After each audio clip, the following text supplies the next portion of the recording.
And from the front lines to the classroom, our kids and their schools have been hit hard by the pandemic. Many districts have changed from all virtual to hybrid, some to all in person, back to hybrid, back to all virtual.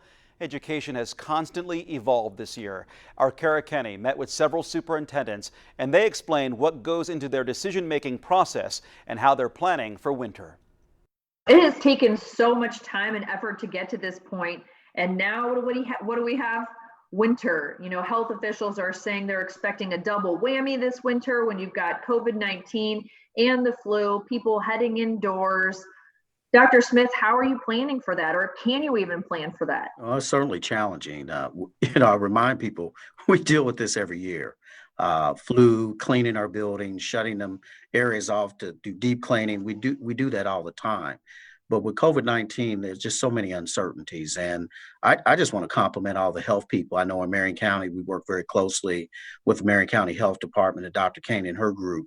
I'm going to lean on the health professionals to give us guidance on what our next steps are going to be. Well, I think one thing, as Dr. Smith alluded to, working very closely with Dr. Kane and the Marion County Health Department, they've set some parameters and guidelines. And so, you know, I am on the website daily checking to see where our rates are and how the numbers are moving and what that might mean.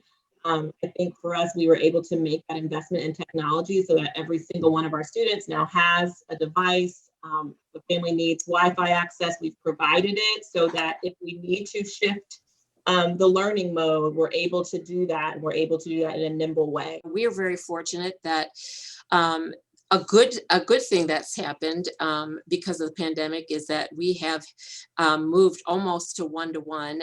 Every family or every student who needed a device has one. Every family that did not have internet has it.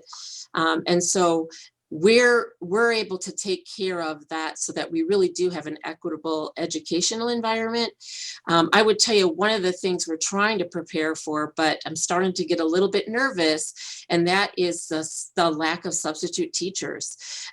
We know that when we have to quarantine, or if somebody is sick or with the flu and COVID-19, I'm getting a little nervous on days where we have a large number of people who are ill, and the sub pool is very small. We've been finding substitutes more and more difficult to find for several years, and this year is even harder to find substitutes to come into our buildings and help support and keep learning going.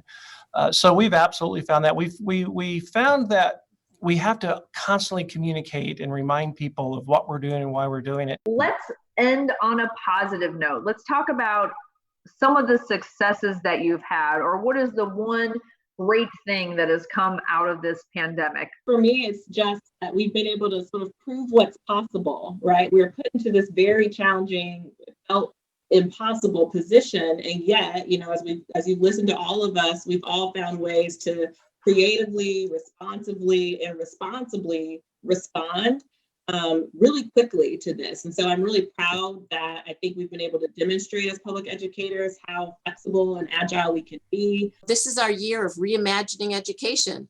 Things are very different, but they're different in a way that we've been able to respond in a really quick amount of time. And so for us, we weren't one-on-one, and so now we're very close to it. But what we're doing now is to being able to deliver instruction remotely for families who choose. And so the great thing about that is that we have educational equity because nobody's left behind because of that. We learned very quickly that we, like Dr. FLORA said, just reimagining learning and teaching in school. We're making it happen. There are things that we've been forced to learn that we're going to keep doing forever because we've come up with some great creative solutions that work and will endure beyond this pandemic. And our teachers are creative by nature, but their level of creativity to meet the needs, the incredibly diverse needs growing even further apart during this time, is just amazing what they're doing for our kids.